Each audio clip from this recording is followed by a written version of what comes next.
Oi, pessoal, mais uma aula de biologia, né? E o tema da aula de hoje, ecologia. Então, vamos lá ver o que que é isso, né? Uma nova área aí. Então, ecologia é o ramo da ciência que se dedica ao estudo das interações dos seres vivos entre si e com o meio ambiente. Ela é uma junção aí, né, de duas palavras gregas, onde oikos significa casa e logos, estudo. Ecologia é uma ciência jovem, tá? Nasceu aí na segunda metade do século XIX, mas ela já contribuiu muito, né? E continua a contribuir com a melhoria das condições de vida humana e também com a preservação de todas as espécies do planeta, né? E aí, olha, os seres vivos estão distribuídos por quase toda a Terra, né? Havendo hoje poucos lugares onde eles não são encontrados. Então, conhecer quantas espécies existem no ambiente, entender, né, como elas estão distribuídas e quais as relações que elas apresentam entre si e com o ambiente, são os objetivos dessa ciência, certo? Ecologia. Então, aqui, olha, tem uma representação dos níveis de organização, né, no planeta. Então, nós temos como o nível máximo, né, a biosfera, tá? Representada aí pelo próprio planeta Terra. Porém, eu não posso colocar todo o planeta Terra como biosfera, né? Então, são os locais, né, as regiões do planeta em que são encontrados seres vivos, né? Eu falei há pouco que os seres vivos estão distribuídos por quase toda a Terra. Então, essas áreas em que existe vida, todas elas juntas vão formar a biosfera. E esse é o nível máximo de organização. Mas começa onde? Volta lá para o outro lado. Começa no átomo, né? Conjunto de átomos vão formar moléculas. Aí essas moléculas muito bem organizadas vão formar células, né? Lembra lá, seres vivos unicelulares. Agora, os que são pluricelulares, eles começam a formar tecidos. Esses tecidos organizados por função vão formar órgãos, né? Unidos aí, diferentes órgãos, mas com uma função específica, vão formar um sistema. Todos os sistemas do seu organismo funcionando, cada um contribuindo com uma parte, mas fazendo o todo funcionar, é o organismo, certo? Aí, vamos agora para um nível de organização um pouco maior, né? Você tem um organismo. Um organismo é o quê? Um ser vivo. Então, se eu falar de uma bactéria, é um organismo. Se eu falar de um peixe, é um organismo, tá? Aí está representado por um macaco, é um organismo. Mas vários desses seres da mesma espécie, juntos, vivendo no mesmo habitat, é o quê? Uma população, certo? Várias populações interagem no meio ambiente, né? Não tem como. A gente não consegue visualizar, né, um ser vivo, um grupo deles vivendo sozinho sem interagir com mais nenhuma outra espécie. Então, a gente sabe que eles dependem uns dos outros, né, de seres vivos diferentes. Então, todos esses juntos vão formar uma comunidade. Comunidade, a gente fala então que são todos os seres vivos envolvidos numa relação, né? É, podem ser relações favoráveis ou desfavoráveis, né? Entre presa e predador, onde, é claro, né? A presa sai perdendo, mas é uma necessidade, né? Do ambiente. Então, juntos eles formam uma comunidade.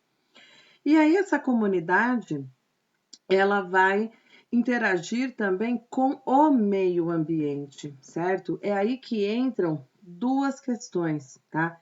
Os fatores bióticos e os fatores abióticos. Então, quando eu falo de fatores bióticos, lembra lá, né? Bio é vida, então são os seres vivos, os seres que formam essa comunidade, são os seres vivos que se relacionam. Agora, esses seres vivos, eles dependem da temperatura do ambiente, dependem da própria água, né?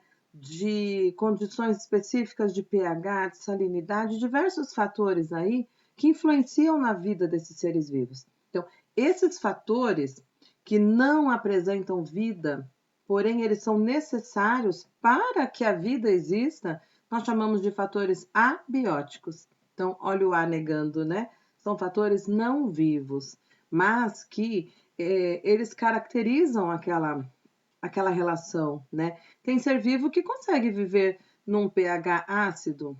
Tem ser vivo que não, certo? Então, esses fatores abióticos, eles caracterizam, né, o meio físico aonde aquele ser vivo está inserido, tá bom? Então, ecologia vai estudar todas essas interações, certo? Dos seres vivos com o meio físico, né, com os fatores abióticos, como que ocorrem essas interações, e aí nós vamos chegar na biosfera como um todo, certo? Aí dois conceitos, né, muito ligados, muito interligados, mas um deles é o mais comum, que todo mundo fala, né, que é habitat, mas tem um outro aí que é o nicho ecológico. Então, quando eu falo habitat, né, o que é habitat? É o local, né, ou o conjunto de locais onde uma espécie vive, certo? Aí, se eu falar, por exemplo, qual é o habitat de uma rã, né? De uma perereca. Pode ser o quê? Uma floresta úmida, quente, com muita chuva, né? Ou com chuvas regulares, onde ela possa viver aí escondida entre folhas, né? É um local onde ela vive, né? Então, nesse habitat, nessa descrição, tem que estar presente todos os fatores importantes para a sua sobrevivência, tá? Então, ela precisa de muita chuva, ela precisa de um ambiente seco, não, o ser vivo precisa estar sempre no meio aquático ou não, ele é um ser vivo exclusivamente terrestre, né? Então, habitat é o lugar, né, ou os locais onde essa espécie habita. Agora, nicho ecológico já é um termo mais específico, tá? Ele se refere ao papel que a espécie desempenha no ambiente. Também estão inclusos todos os fatores necessários para a sobrevivência e para a reprodução, certo? Só que cada espécie ocupa um nicho ecológico em seu ambiente, tá? E esse nicho vai envolver todas as atividades dessa espécie, né? De uma determinada espécie. Por isso, né, que a gente fala, né, que ele representa o papel que essa espécie exerce no ambiente. Então, a gente até costuma falar que nicho ecológico é a profissão, né? Ele está inserido naquele habitat, mas ele tem um cantinho específico, particularidades que são só dele. Então, para vocês entenderem um pouco melhor, tem aqui um exemplo, ó. O gavião real, certo? Que é a maior espécie de gaviões da América. Olha a descrição do habitat. Seu habitat olha só, as florestas de planície e de altitudes com 2.000 metros acima do nível do mar. Então, esse é o habitat, tá? No mapa você tem até o tanto, né, de área que ela pode habitar. Então, o habitat é uma área muito extensa, uma coisa muito ampla, tá? Agora, olha o nicho ecológico. O nicho ecológico dela é ave de rapina. Então, quando eu falo ave de rapina, nossa, já tem um monte de descrição específica. Não é qualquer ave, né? É uma ave que tem particularidades. Então, olha só, apresenta hábitos diurnos, alimenta-se principalmente de mamíferos, como bichos preguiças e macacos, mas também de aves e alguns répteis, podendo capturar presas com mais de 6 quilos. Constrói seu ninho com galhos e ramos secos no alto de grandes árvores. Então você percebe que quando fala do habitat desse animal, tem muitos outros seres vivos naquele mesmo local, né, convivendo. Mas quando eu falo nicho ecológico é uma particularidade, né, desempenhado apenas por esse grupo de aves, certo? Então, não confunda. Habitat é uma definição bem ampla. E nicho ecológico é uma característica muito assim específico, tá bom? Mas o número de descrições faz com que você precise utilizar mais informações, tá bom? Aí, olha, falando de ecologia, né? Acredito que você já tenha imaginado, né? Que a gente vai falar disso, cadeias alimentares, né? Esse é um tema muito comum mesmo, né? E perfeitamente relacionado e estudado dentro da ecologia, né? Então, cadeias alimentares, elas são representações lineares das relações tróficas em um ecossistema. Então, são as relações que os seres vivos, né, desempenham, né, que elas têm aí dentro de um ambiente, a gente sempre vai lembrar mesmo de presa e predador. Então, a cadeia alimentar é essa representação linear, tá? Então, quando nós falamos em relações tróficas, estamos falando de relações alimentares, certo? Um ser vivo serve de alimento para o outro. Então, e cada espécie, então, que participa dessa cadeia alimentar, ela ocupa um nível trófico, ok? E quais são esses níveis tróficos?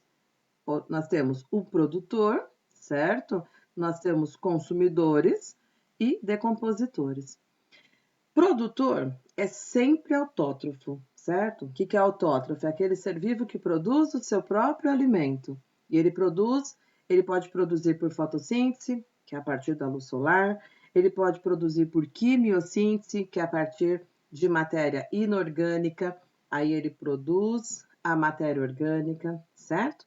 Nós temos os consumidores. Consumidores, todos são heterótrofos, eles precisam ingerir, né? Eles precisam consumir matéria orgânica.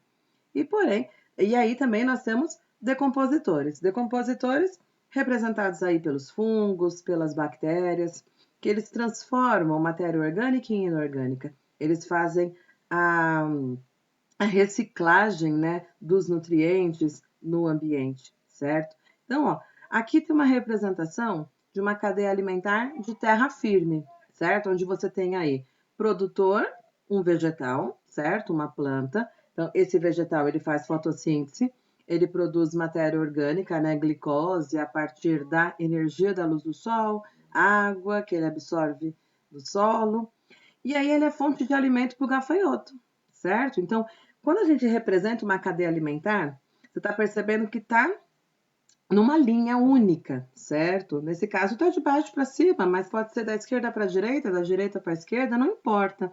O que importa é a direção dessa seta, né? E lembra, essa seta ela vai significar o quê? Serve de alimento para. Então, o vegetal ele serve de alimento para o gafanhoto. O gafanhoto serve de alimento para o pássaro. O pássaro serve de alimento para a serpente. E olha, lá no fim tem fungos e bactérias, tá? Mas só uma observação, a gente foi colocado aí fungos e bactérias lá no final, certo? Mas fungos e bactérias, eles participam de todos os níveis. Então, vamos supor que esse vegetal morreu, né? Sem ter servido de alimento para o gafanhoto. Tudo bem. Os fungos, as bactérias vão decompor esse vegetal e os nutrientes vão voltar para o solo, né? E outro vegetal vai absorver. Olha, o pássaro morreu sem essa serpente consumir. Tudo bem. Os fungos e bactérias vão decompor esse pássaro, vai. Mesma coisa, certo? Então, fungos e bactérias participam de todos os níveis.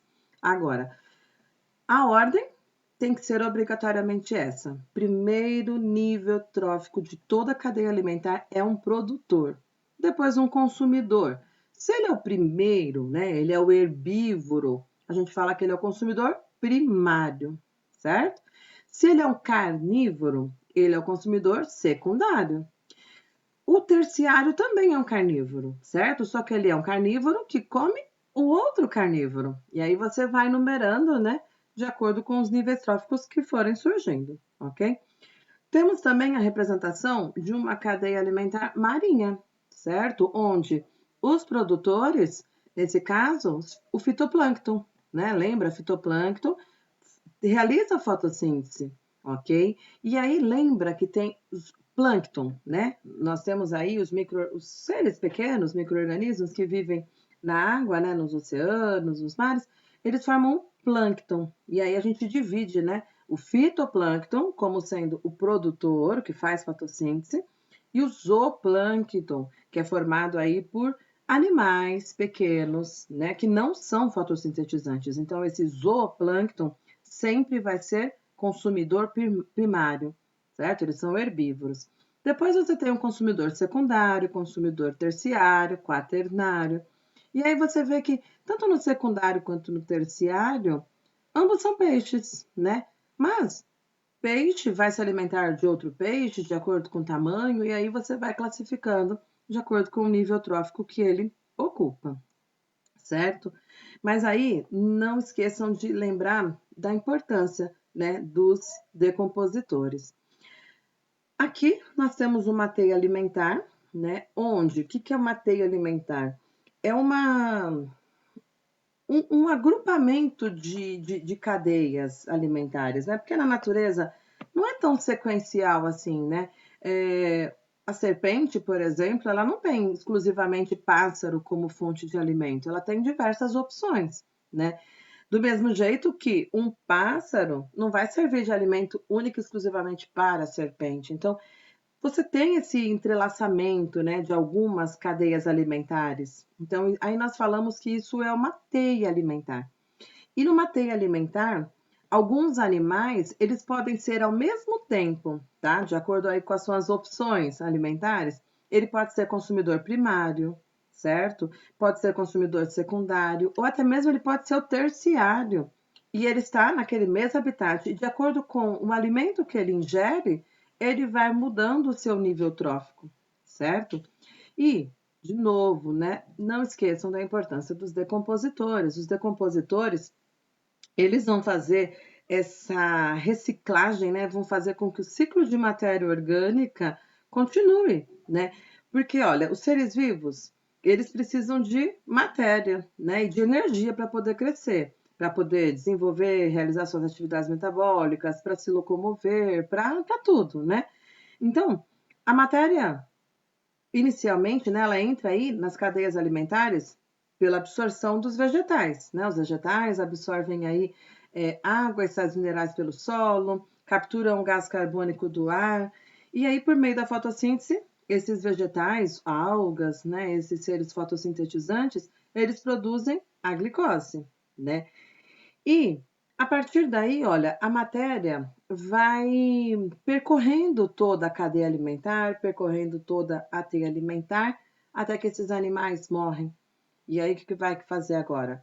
É a ação dos decompositores. Eles vão secretar, né, enzimas digestivas e vão digerir essa matéria orgânica em pequenas moléculas. E aí, essas pequenas moléculas, elas são absorvíveis. E aí, de novo, as plantas absorvem e aí fecha esse ciclo, né? Deixando essa matéria, fazendo esse ciclo contínuo, né? Lembra daquela frase? Na natureza, nada se cria, tudo se transforma graças a esses decompositores, fungos e bactérias, tão importantes eles existirem no solo, tá? E aí, ligado a esse assunto, né, de cadeia alimentar, um ser vivo servir de alimento para o outro, esse ciclo de matéria, né, esse ciclo de nutrientes, a gente também tem energia envolvida, né? Então, a energia ela entra na cadeia alimentar por meio da fotossíntese, né? Que a planta aí, os vegetais, as algas, né? Eles conseguem utilizar parte da energia luminosa que incide sobre eles e produzem glicose, certo? Aí, como os produtores precisam produzir ATP, eles utilizam uma parte das moléculas de glicose produzidas na respiração celular e o restante dessa energia é utilizado no crescimento desse próprio organismo. A energia química armazenada nas moléculas orgânicas do corpo dos produtores segue para os consumidores primários quando eles se alimentam. Porém, uma parte do alimento vegetal não é digerida, sendo perdida para o ambiente por meio das fezes. A maior parte do alimento orgânico ingerido pelos consumidores primários é utilizado na respiração celular para produzir moléculas de ATP. Contudo, grande parte da energia é perdida, tá? Na forma de calor. Você percebe que tem setas amarelas em cima de cada nível trófico. Por quê? Porque grande parte da energia é perdida na forma de calor durante a respiração celular. E o calor sai dos seres vivos e segue para o ambiente. Então, quando nós falamos em fluxo de energia, olha a seta aí, é unidirecional, é numa única direção. É do nível trófico produtor para o consumidor primário, para o secundário, e aí onde o decompositor agir, tá? Sempre unidirecional, tá? Então, as substâncias orgânicas que não foram utilizadas para a produção de ATP servem para quê? Para a produção de moléculas ricas em energia química que fazem parte do corpo dos consumidores primários. E aí a gente tem proteínas, gorduras, né? Contudo, essa energia corresponde a uma pequena parte da energia total que estava no alimento digerido. O mesmo processo de perda de energia na forma de calor acontece em todos os níveis tróficos, assim como o armazenamento de uma pequena parte da energia, tá? Então, vamos resumir, né? A energia que estava nos produtores, ela flui ao longo da cadeia alimentar e vai sendo perdida para o ambiente como calor, certo? Então, dessa maneira, olha, depois, né, que os decompositores atuaram, né, e utilizam também essa energia que está proveniente aí dos restos orgânicos presente aí nas folhas, né, nos seres que morreram, eles também liberam energia na fonte de calor. E aí sim, dessa maneira, toda a energia que estava armazenada nos produtores volta para o ambiente, principalmente como calor, e não pode mais ser absorvida por eles em razão de a fotossíntese absorver luz e não calor, tá? Então, mais uma vez, o fluxo de energia é unidirecional, certo? Dos produtores, consumidores, enfim, até o final desse ciclo, tá? Aqui a gente vai ver agora uma outra maneira de representar uma cadeia alimentar, tá bom? Que é a pirâmide ecológica. Então, pirâmides ecológicas são representações gráficas, tá? Com dados, né, que facilitam a compreensão das cadeias alimentares. Todas as pirâmides, todas, tá? Elas começam com os produtores na base e em cima vem os níveis tróficos consumidores, primários, secundários, né? Então aqui tem uma representação simples, certo? Os produtores sempre estão na base. Consumidor primário, em seguida. Consumidor secundário, se tiver terciário, vai colocando, certo? É sempre nessa ordem.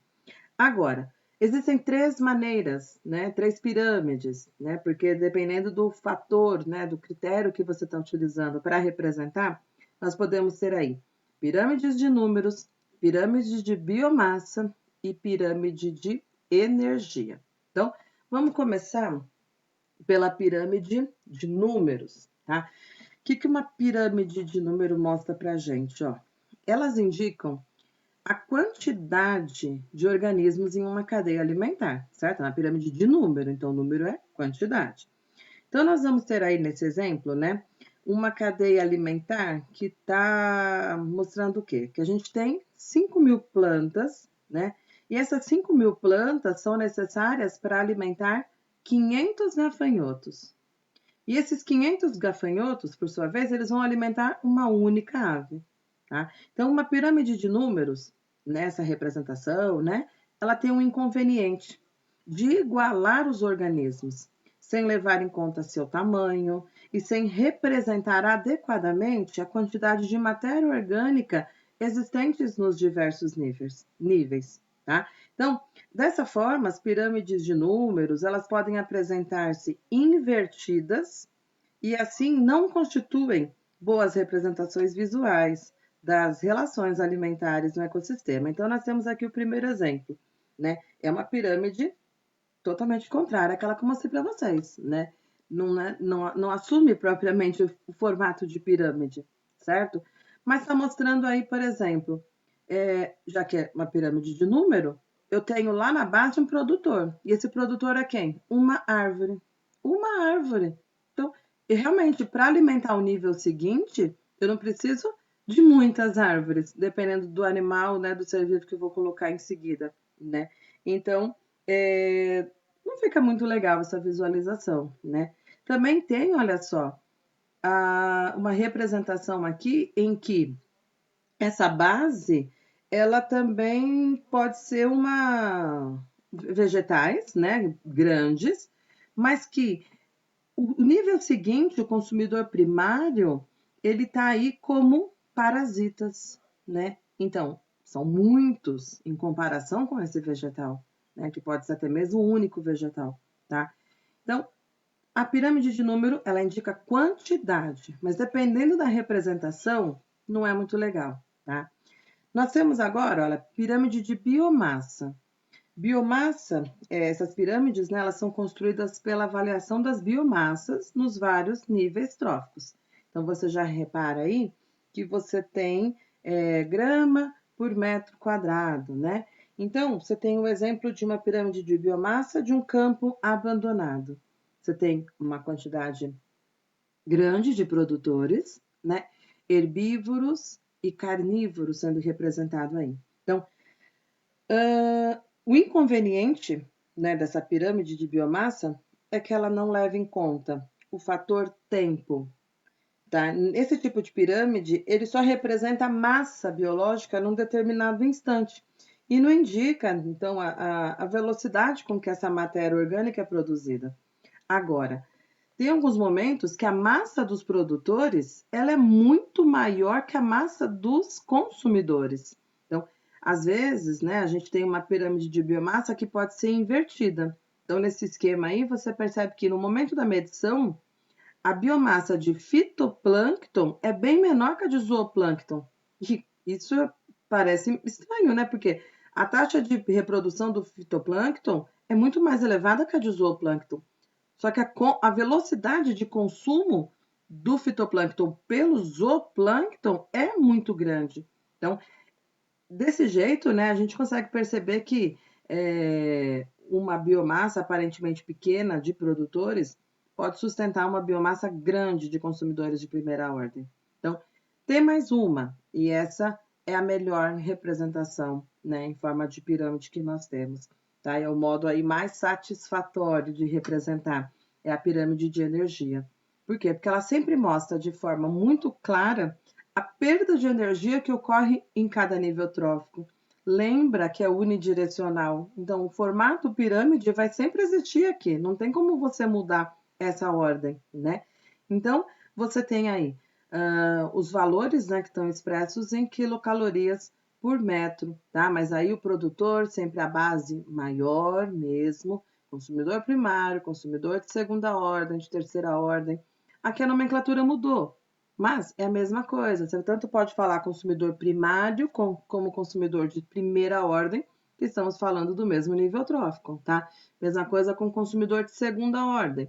É a mesma coisa que consumidor secundário e assim por diante, tá? A gente usa muito essa palavra ordem quando vai se referir, por exemplo, à quinta ordem, né? Porque primário, secundário, terciário, e aí começa, né? Como que eu pronuncio esses outros nomes? Então, se você adotar primeira ordem, segunda ordem, terceira ordem, quarta ordem, quinta ordem, você não se perde, não corre riscos, né, em errar aí a língua portuguesa, né?